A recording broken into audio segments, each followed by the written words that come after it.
Very nice. Yeah, that's what I did today. Hi. I'm going to go share it. I poured more concrete. So I'm doing that now as well.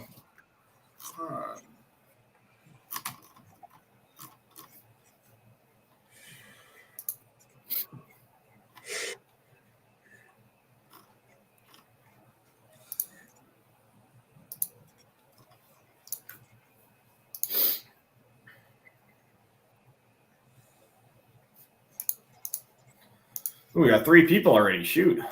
Actually, it's probably one is me, and one is Joseph. One is me.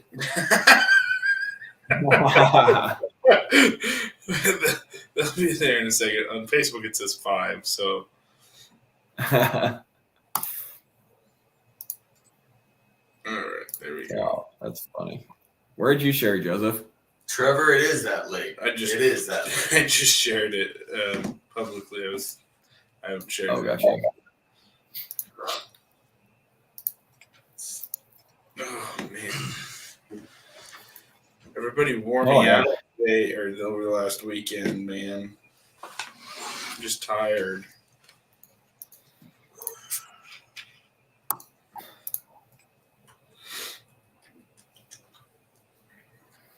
Joseph and I should get a Mountain Dew sponsorship.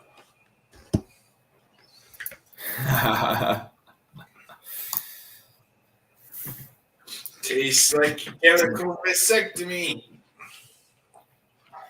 We all both have enough kids that's okay. Hola. Officially Yeah. Good evening, Phyllis. Oh. Can we just, Derek? Can we get you a patch that says Phyllis? Spell it that way, though, Phyllis. Oh man. Shoot, guys. Well, Jeff, thanks for coming up this weekend, or I guess yesterday. I can't believe that yesterday was the opening day. It seems like that was such a long time ago already. It actually feels like it was like 3 days ago. Oh, easily. But here we are, moving along.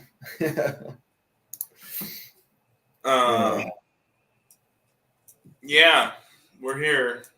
I think we're tired. There's like a whole lot of stuff building up to this last week, and then we did it yesterday, and now we're done. We can just not ever have to do that again, right? That's what we? That's why we. Oh wait, no, never mind. Yeah. So obviously, you guys worked your tails off for the last week, and it's probably not stopping right now. But what did you guys think? Also, we ran a bunch of test games Friday and Saturday, which went great. And yesterday, what were your thoughts about the opening day? How games went, overall setups, things you guys want to change? What were your guys' thoughts? I think everybody was. I don't know if this is a good thing or a bad thing, but everybody was pleasantly surprised at how good it was. Which is, we under-promised and over-delivered. Yeah. And I thought the check-in process felt a little chaotic. I think we had a lot of latecomers, which obviously clogs up the system a little bit. But I think we didn't explain that very well, saying we should have people coming in earlier though. So we can't really blame people for that one. I think we only talked about it in our last live stream. We didn't actually publish it anywhere. So the other part is that we're very much still building aspects of the arena and the staging room. So the first guys were walking in, we had sauce. I was in the arena running a skill saw trying to get stuff done. So we're like, oh man, we gotta go. And so that clogged stuff up because Joseph was in there doing it alone. Because had Robert and Caleb and I were all in there scrambling, trying to get other stuff done, tools and everything. And so that'll get better as we have. Yeah. I had a lot of people mention, just like people who were there for the test games on Saturday, and on Friday night before, just look around and just like, holy cow! Like you guys have already done way more, and so that was fulfilling. It was nice to hear people talk about how much they noticed the difference. So it's cool. Yeah. Everybody really liked the tables. I think we still had some tables that were not available, but I think we planned well for the size and for the number. I think 30 people will actually fit pretty comfortably in there once we get everything totally finished and buttoned up. So Yeah, especially once we get a lot of that extra baling materials and stuff out of the like against the door and all that. Like, there's a lot of room in there. And I think once we get everything really nice, tidied up, it'll be almost perfect. Because even I had a few comments yesterday that there's like, it's a little tight. It's a little tight. And there's like, yeah, especially when people start hauling in gear and wagons and HPA tanks and all that kind of stuff, it gets pretty tight. But like you guys were saying, once we expand those tables a little bit, I think we'll be just fine. Possibly put some sitting areas upstairs. We finish off that watching area by the storage room and bathroom. Like, there's plenty of room once we get things kind of finished up there. So I think we'll be fine. yeah. I think we also, not only from a staging area size, but also from a playing standpoint, I think we pretty much nailed it session wise. We couldn't have gone any bigger, I feel like, because I think we were a little over full yesterday. I think we were at like 35. And so once we most sessions should be landing right about that 30 mark. I think we'll be spot on. Yeah. Yeah. I heard a lot of people say that it was pretty much as full as they would like on the field. I mean, a lot of people were talking about wanting to do like even shorter 3-on-3 matches or 4-on-4 matches. Yeah. A couple guys came up to me during the games and they're like sweating and tired and they're like, hey, so if we want to do like like a 15-minute game for this team, I'll sit out and we could do like 3-on-3s and I just want to play for like 5 minutes and be done. So we maybe change some of our nights in the future. And that was cool to specific smaller teams. It was cool to watch. We've talked about doing 5-on-5 tournaments, and you bring your 5 and you stick. That's your team that you play with. Watching it was also great to see we had a pretty good variety of players. We had like Blake, Thomas, and Jeff, and Trevor. Those guys were running, pushing, slamming it. But then we had guys that were like, no, I'm going to hang off on the edge of my spawn and shoot around the corner here. So it was good to see the different styles of play that we had, and see how that operated. We had some teams that were super way aggressive, and we had other teams that didn't want to be aggressive and learned quickly that if you want to just hang back in the back, life might get real tough. Well, that's something I was able to hop in for one game last night, and it was really interesting. As soon as you have just one or two people start pushing, it really changed the dynamic on the field, because there was a point where like our whole team got pushed back into spawn almost. And then as soon as we started pushing, getting out a little bit, things really started to open the field up a lot. So it really doesn't take a whole lot when you're trying to just push up and kind of open up that back section to get out of your spawn. But you guys did a really good job designing that field, so you're never trapped in your spawn, really. Like, it would take a lot to get people trapped in that back section, because there's so many different ways you can pop out of there and kind of aggressively move. And so, yeah, I thought that was really well designed. So pat your guys on the back there. Watching the gameplay too, we learned some additional ways to make that even a little bit easier for the defender to get out of their spawn. So those are some field improvements that are going to be coming up the line on how to strengthen the gameplay a little bit there. Yeah, we talked a lot about it on Friday and Saturday, but then last night, I think after getting the first real I guess, unadulterated exposure to the field with people who hadn't been there at all and hadn't been involved in building it at all and hadn't been involved in the conversations while we were building it. We talked a little bit afterward and thought of a few spots that are definitely going to get some updates probably this week before we move much farther. But it was really playable even just the way it was. So yeah, Blake says he got a little beat up. I was chuckling because he sent me a picture of his arms and his chest and everything. It looks like he's got chicken pox. So that's showdown. I'm not going to show everybody Blake shirtless. I'm sorry, I'm not going to do that, but it's pretty funny.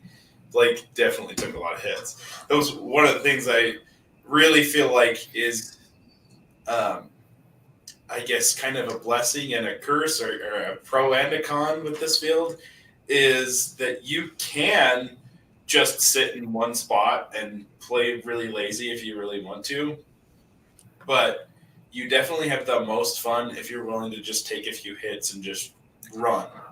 And I definitely got a lot of cardio in over this last year. Like my back and my knees hurt so bad today. But you have to just be willing to accept the fact that you're going to get shot up in this field. And just the more you play hard, the more fun you're going to have. I have to say, though, is like this field is – so this is the first real, like, dedicated CQB field I've played in, which is kind of funny. I don't know how I avoided it for the last 15 years, but here we are.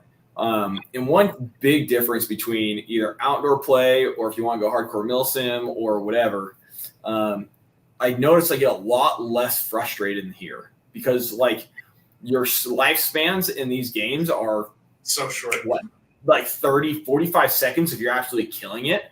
You're really good. Yeah, like if you're doing really good, you're looking at like a minute runtime longest, and then as soon as you come back, you either go out a different way or you go back the same way, and the guy you're going after is gone at that point because they also have a lifespan of a minute, and so it's just super fast paced. It's super fun, and so it's such a different experience than like when you're you work an hour to get to one side of the field or work a corner or whatever that like it's this massive amount of dedicated time, which is so fun within itself. But then something happens, you get super frustrated because one guy gets a drop on your whole crew and then you're stuck or whatever the situation is. Like there's just it's so hard to be really good at this field, at least at this point within the life of the field, right? So like a day. And so I'm interested to see if that changes over time, if guys who play all the time are able to stay alive because they know all the different angles and stuff, which then falls on us to kind of change up the field. But yeah, it's such a different style of play and it's so fun. There's definitely guys that have learned those angles pretty quick. I've noticed. So the one of the things I love about it, like all the other fields, unless I'm actively deciding to play aggressively, whether it's the island or at midway, I can go an entire game and never get a shot. Oh yeah. Like it's not that difficult, and I can get my share of kills. I just change my gameplay and I adopt more of an Overwatch sniper role, and you can't do that on this field. But I did notice, and I'm hoping the community, as the community grows and gets used to CQB, Jeff saying that this is out of his element. I think this is out of almost everyone's element for EIA. Besides Blake. Blake.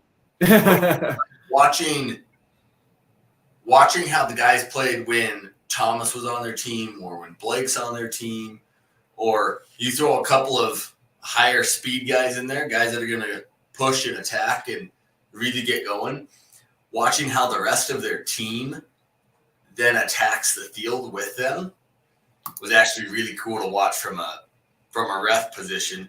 I'd watch Thomas push the field, and then kids that I know they don't push because I've watched them not push now for years. And then they've got a buddy, they've got someone to model their game after that's pushing. And all of a sudden they're driving up to the middle of the field and tucking around corners and getting shot, and immediately they get shot, and 20 seconds later they're pushing back up to the front again, which which is great to watch. I think that's going to develop people's game. That's when the arena is going to get cool, is when we have 7-on-7 or 5-on-5 and half of the guys on the field know how to play, know how to push, and they're going to be attacking and driving each other back. And that's going to totally change the way the field plays. Yeah. I'm hoping it kind of helps develop some of those players that, tend to be a little bit more slower paced, or some of the kids that were more shy. I noticed that I was worried about it. We talked about this a little bit the other day. We were worried a little bit about having younger kids. And in fact, somebody came into the shop today and was like, hey, are there a lot of younger kids that come to the field so far? I'm like, actually, yeah, we've had a ton. He's like, oh, no. I'm like, no, it's a good thing. We didn't have any younger kids that really, they were nervous. You could tell it took them a minute to get going, but they were willing to just jump in and start playing hard. And as soon as they did and they found that rhythm, they did really well. And, I mean, if Thomas sees this later, or if he's on, I don't know, but kudos to Thomas, because there were several times when I was just watching and I saw Thomas helping kids out and even loading gear out, and you see that a lot with some of the older guys that play with the younger kids in our groups that are really good mentors.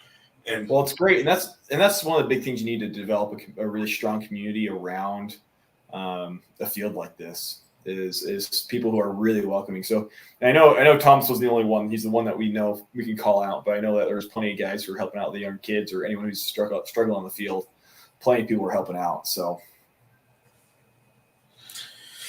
yeah, specifically, I watched that. Blake just brought up that there's some kids that drove a couple hours to get there. Oh wow! Thomas loaned one of them an AAP that he actually bought here at the shop earlier that day, but then that kid was just running around playing dirty with that thing. He had so much fun. Had Blake and another guys, he had that side of that field down. No one was going through it without getting hit. Well, anyone deserves it. It's Blake, so yes.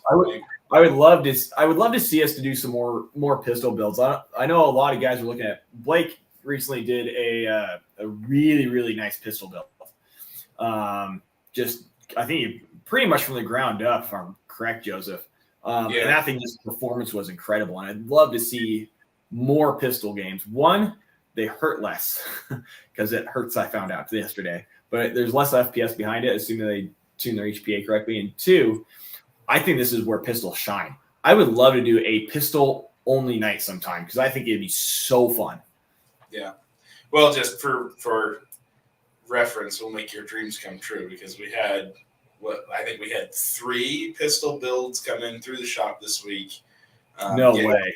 HPA setups, and another kid ordered a whole pistol build setup for his AAP. Nice. So it's definitely gonna happen more and more. I've played in there several times just with my standard gas blowback pistol with 3 mags. And what's cool about this field is you can play with, you don't need an HPA drum mag if you don't want to get one. You can play competitively with 3 standard capacity mags and do really well. Well, especially if we do some of those shorter time games. They're not 15-minute games, but they're 5, maybe even 10-minute games. Because I was using a Cyma pistol caliber carbine kind of thing they were probably 80 round mags, give or take. And even in that, I probably made it 10 minutes with those 3 mags or so. And I was shooting pretty heavy. But if you shorten that down to your standard 5-7 minute game with 3 pistol mags, unless you're just dumping ammo, you're gonna be pretty good for those 5 minutes or so. Yeah. But so far I think it's a good success. It's definitely, people are enjoying it. I had everybody that came into the shop today had plenty to talk about with it, and these are people who hadn't even been yet. They're just hearing about it or talking to people that have been through the game or through the field so far. So, really? Yep. That's awesome. Well, with that It being was said, really- we do have a handful. Oh, sorry. Say that again, Ammon. Watching Jeff run his shotgun in there was pretty fabulous. Like I watched Jeff just work a corner and come across, and someone was in there and just took a full-on shotgun blast to the chest, and I fist pumped from up on the left stand. Like, that was awesome. Which one? You shoot 500 rounds in a game, Trevor? Ooh. Whoo. No, Trevor's got a pretty itchy trigger finger, so. Yeah, that's true. That's true. Oh, 8 shells a game. That's that I can't do math. 180. 250 rounds, basically. 1,000-round match. Oh my gosh.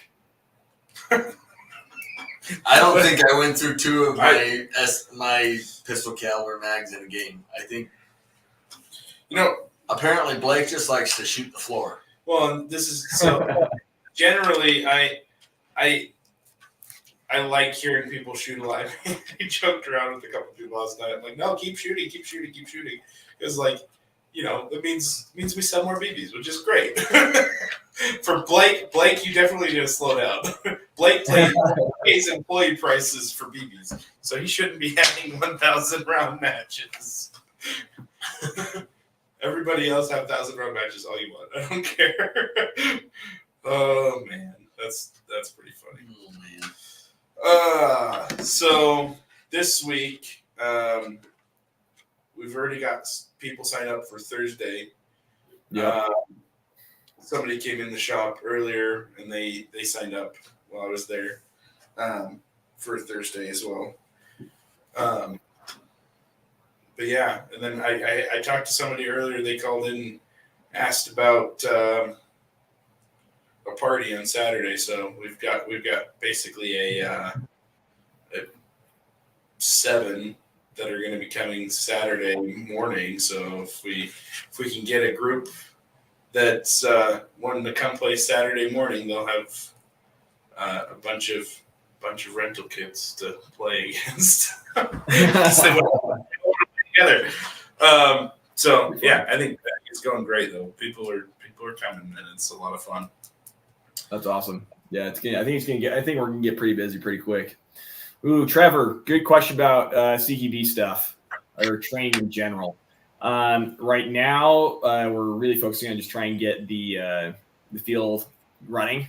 We are looking at doing all of our training, so extensive medical, a ton of situational awareness stuff. We just talked to someone about it today, along with a lot more just general gun safety stuff. We're launching all of that in February, and so if you're not on the training email, hop on the training website, which is the one where you buy tickets for the factory, and the pop-up pops up right there to get you on the training email list there. And so, yeah, we've got tons of training coming. We're super stoked about it. All in good time is how I say that. Just do you have any other thoughts on that? Anything specific you want to talk about training wise? No, other than like you said, we're taking some time to get the field going really well. Once that is running, and I kind of have some time to sleep. We're going to work more on some curriculums, and we've got a couple events, some marketing events and things like that we're going to be pushing really hard to get some classes scheduled, and we're networking with other instructors to bring you guys more classes that are applicable and valuable. That's kind of what our focus is. We'll definitely have more classes that we'll be teaching, obviously. And obviously this new facility is going to be perfect for what we talked about doing with more of those, CQB or civilian gunfighter classes. To teach people in that space is going to be really, really effective. So we are definitely going to be doing that. We need to let people play in the field this month and get used to things, and then we will start pumping that stuff out. So it'll be fun. Yeah, you kind of mentioned it. I won't talk too much to it, but the guy that I talked to today sounds like he's got some really cool classes, specifically about. I don't know if you've heard of the what they call it, the military hunter program that they did in Afghanistan. Basically, they taught a bunch of Marines to basically watch for certain behavioral cues and track factors in behavior that led to basically threat intervention and stopping threats and stopping certain behaviors in people before they ever even happened, because they were able to read the body language of these people. And so I talked to a guy a little bit about that and some of the classes he teaches doing that. And I think some of that stuff would be really cool. And it would be pretty applicable and I guess pretty teachable in that location, especially when you get talking about scenarios and you're talking about watching for body language and watching for certain behavioral clues and things like that. It'll be really interesting to see if we can come up with some classes to integrate that and incorporate it to some of our other classes, but it'd be cool. All right. Do we have any other questions on there? Is there tax on the game entry fees? No, there's not. Not that you guys have to worry about. We're gonna end up paying taxes. But yeah, the game entry fee is it's $20. So it's, you don't have to worry about the tax on that at all. So yeah. I don't know. I'm tired. It's tough to think of topics tonight, guys. I'm not gonna lie. Give me something to talk about. Ask me a question. Yeah. Do you guys have any game ideas? We have been looking at some different ways to utilize that field, game wise. And so, if you guys have any games that you either played at other arenas or just other fields in general, we would love to hear any ideas you guys have to see how we can either play them here or apply them or configure them to our place. We just want as many fun games as we can. We've got a handful of different ideas that we want to continue to expand on. But if you guys have ideas, we would love to hear those. Oh, search and destroy. We should pull that bomb out. I don't know why we didn't do that. That's a really good idea. Pull that electronic device with sound effects. We can't ban on YouTube. YouTube, Yeah, I apologize.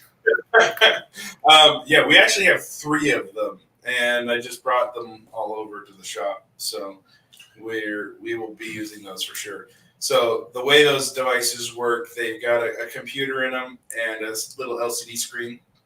They've got a green button and a red button and a number pad. So we have basically 3 different game modes that we can run with those. We've got like a search and destroy where you have to arm the device or hold the button down for a certain amount of time and it'll arm the device. Then you can disarm the button or disarm the device with the opposite button. Or you can set it to be like you have to make it to one of the rooms and find an envelope that has the code on it. And then you have to go back to it and put the code in before you can disarm it. So there's a lot of really cool stuff we can do with that.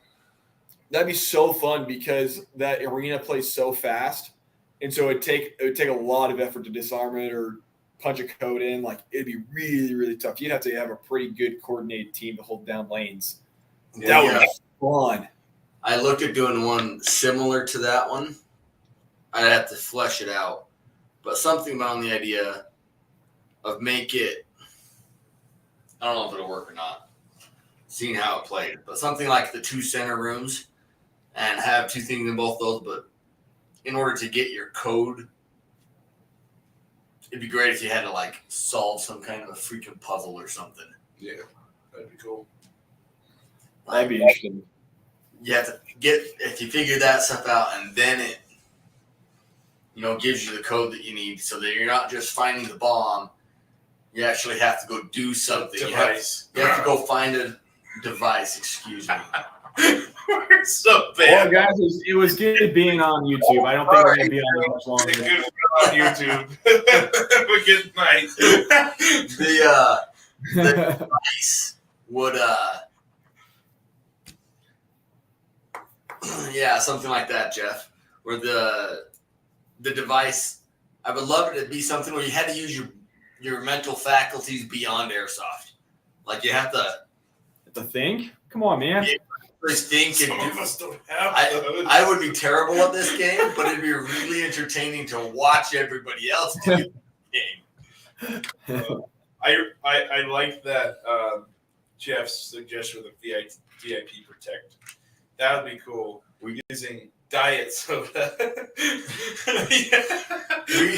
We tried to do an attack defend game in there, and it didn't work very hot. No, it was pretty tough. But like if we had like a dummy, you have to fight to an opposite corner and then bring it back to your spawn or something. That would be really cool. The other way you could do an attack defend game is if you were just the thing you were defending was at the front of the spawn wall, not in the spawn, but on the front of it. So Or match it one way rather than. Or what you could do is you block. So if we're talking about like the far side, you block one of those doors. You know, the big room into the corner to the outside wall. Yeah. You block that door from spawn, and you put whatever objective in that room, and so you can actually defend it. Like, and so you still have 3 exits, right, for that one spawn. But you put it back in there, but you have to block that door, so you can't just like sit there and shoot right into it, kind of thing. Yeah. But doing something like that would be really interesting. Yeah, that'd be good. We did, capture the center flag. We did push the field with the rods. That would be super fun. Although everyone would get hit a lot doing that in the dark because those rods glow in the dark. Yeah. And so if you did that in a low light session, that would be ridiculously intense. Yeah. To do that, but that was fun. But capture the flag, obviously, where you're grabbing it and bringing it back, and it'd be great if you had like some kind of a tree or something. You have to post the flags up on the side, so you don't just take them back to your spawn. You got to go set them in something. It'd be a lot of fun. Yeah. Good ideas. Mag in the middle, Hunger Games style. That'd be fun. It'd be interesting to do some of these like smaller person games, but faster paced games. So ideally, if it's set up correctly, everyone's sitting still for the same amount of time. You're just pumping more people through for smaller games. Yeah. And that could actually work really well. We haven't done this at a game in our community for a long time, it seems like, but this would be a really awesome place to do TTT. Like the murder mystery style gameplay, I think would be a lot of fun in this place. Yeah. Jeff, we were just talking about gun game before you hopped on, actually. Yeah. It would be really fun. Everything starts with a pool noodle. Everyone starts with the pool noodle, and then you have like one of the little rods, and then you have a couple pistols. You have a couple of. And the cool thing about this field is that all you have to do, like we've talked about doing this on a big field, but it's like, man, logistically, how do you have guns all over the place, right? But in this, we could literally just say, yeah, you go get your kill with the pool noodle, and you just go back to your spawn, grab your next gun. So you just come out with a pistol, you come with a rifle, you come with a knife, whatever. And It'd be way easier. Well, that's always the thing we've looked at, whether it's the island or midway. It's like, how in the world do we do gun game with shotgun. 40 people? Yeah. How do you put? We don't have 60 rentals. Yeah. That's not yeah. One day. Yeah. One day. Well, actually, that's an interesting idea. When like think about it. So, like, what we could do is we're building out our rifle fleet right now, but eventually we'll have a pistol fleet for training. Yeah. And like, so eventually, like, we could actually do almost. I mean, it would be a full gun game, but like, so you start with a pool noodle, You then go to a pistol, and then you go to a rental pistol, and you go to a rental rifle or your own pistol. So assuming that's going to be a little bit nicer than a standard rental. And then you go to a rental rifle, and then you go to your rifle, and then you go back to a pool noodle, or I don't know, something like that. Yeah. You finish with one of the dinky little Nerf guns. Yeah. Finish with a Nerf gun. Oh, actually, that's a good idea. Trevor, the 2v2v2. I think 2v2v2 v2, and we have 4 respawns in the corners, and you get one buddy. You have to add some additional cover, and then you can snowball it. Oh, snowballing there would be kind of crazy, but I think that would be nuts. 2v2v2v2 one life would be awesome. That would be awesome. You couldn't do any kind of snowballing more than 8 people spread into 4 teams.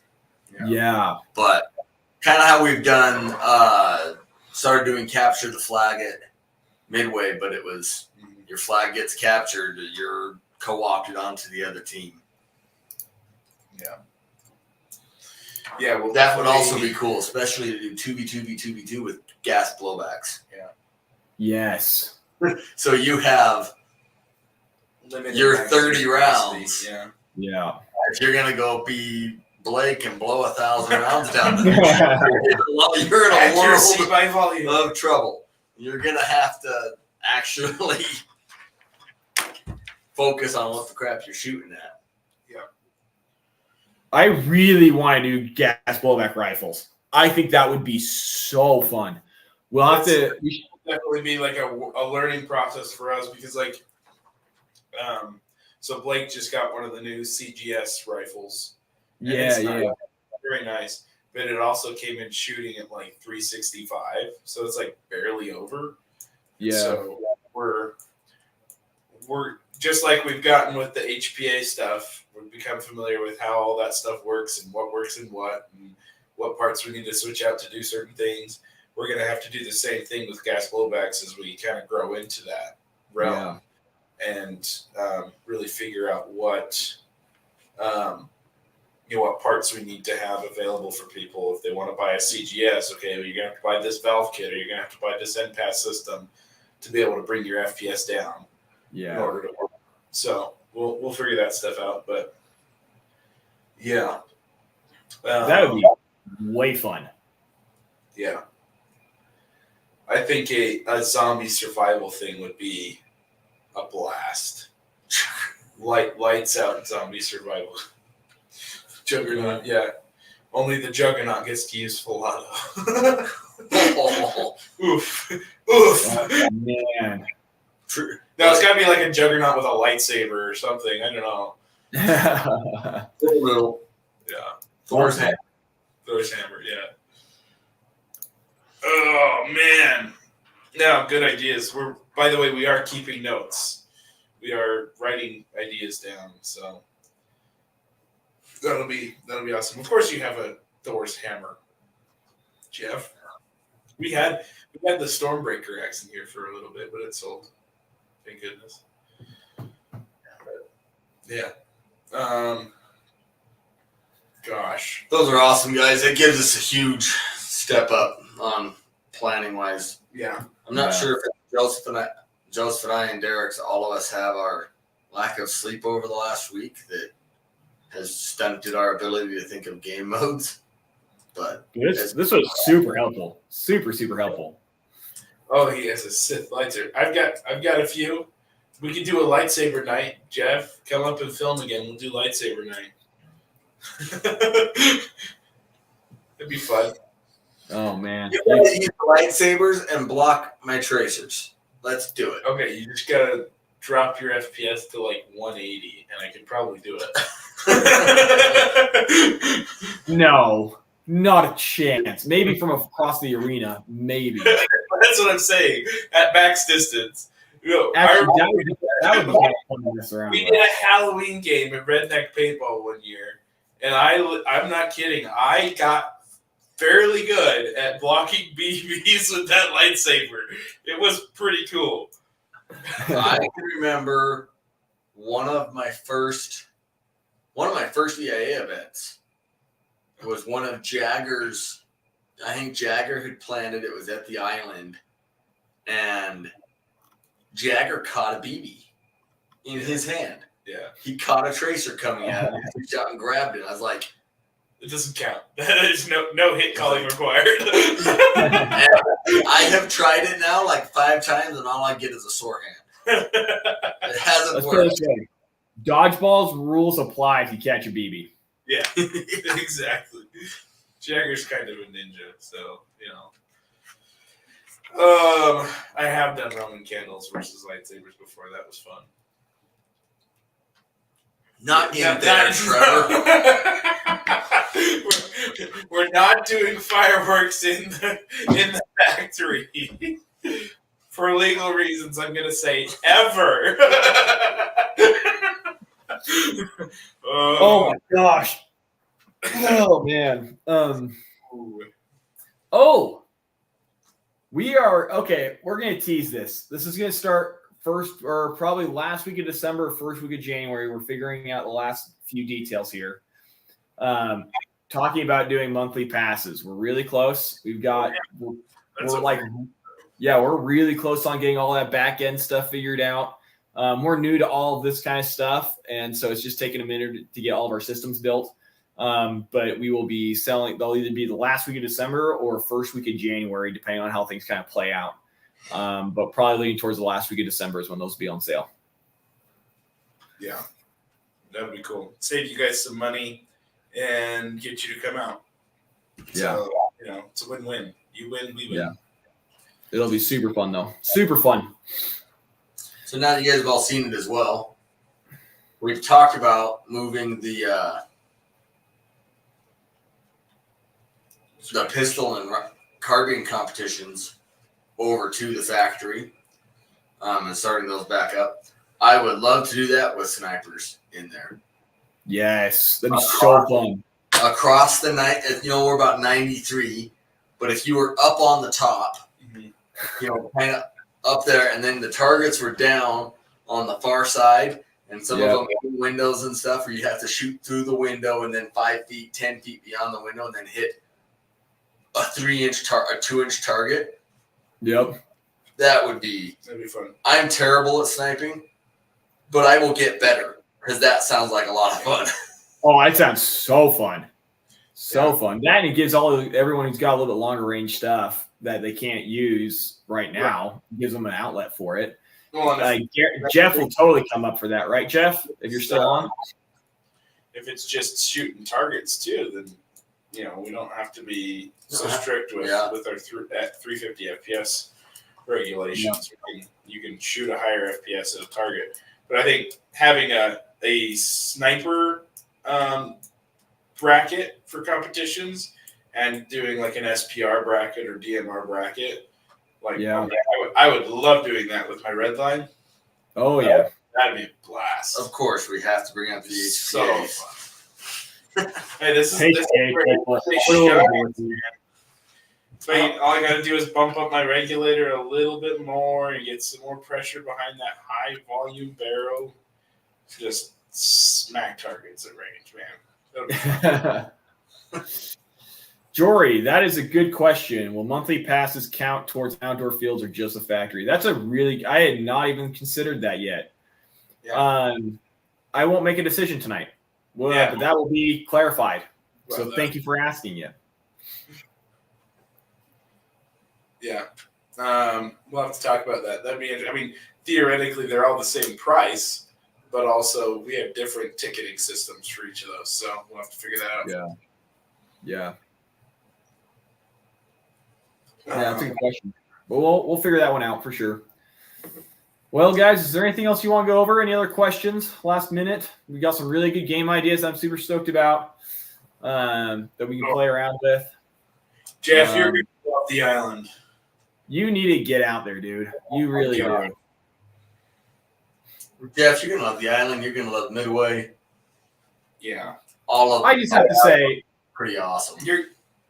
He's going to the big events that we're going to do later this year. I'm just saying. East Idaho is just so dang spoiled. That's all I have to say. We are so spoiled with so many good fields.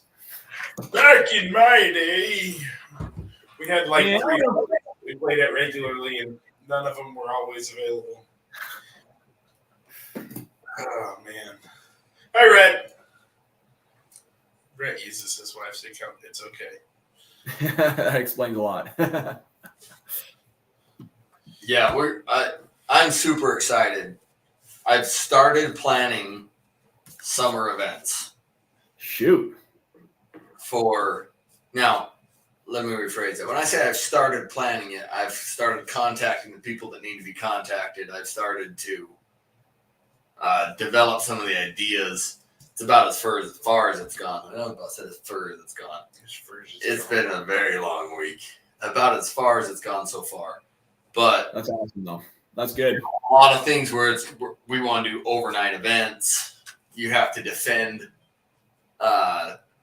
objectives through the night. So good luck.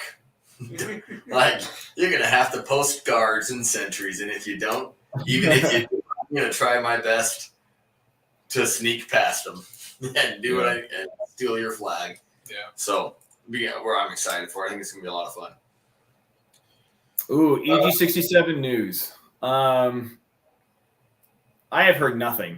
I've got no updates on that. Actually, I did talk to EG. Was it last? I think it was last week. And they have no updates on 67 stuff. So, yeah, we'll see if we get those back in the next year or so. I'm hoping we do, but there's a good chance we won't. Luckily, Thunder Bees are nuts in the factory, so I don't know if we could actually run 67s in the factory. They're so loud. That's the thing is, I'd say 67s and Thunderbees are equally loud. They're just a different kind of loud.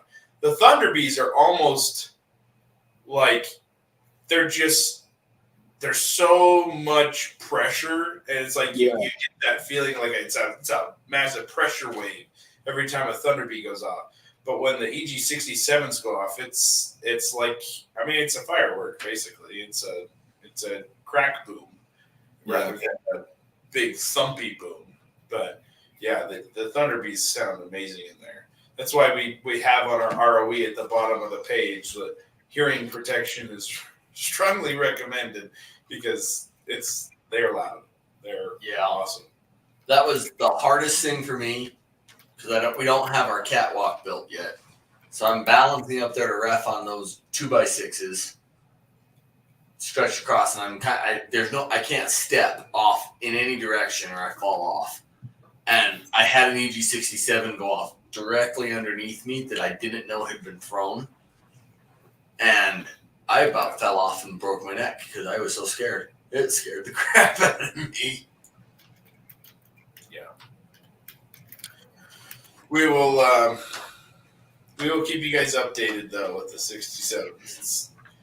It's a painful subject. I almost start crying every time we bring it up.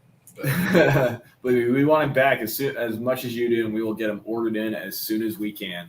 If that changes, we will be very well communicative of that because I know they have stuff coming in, and they can't sell them right now.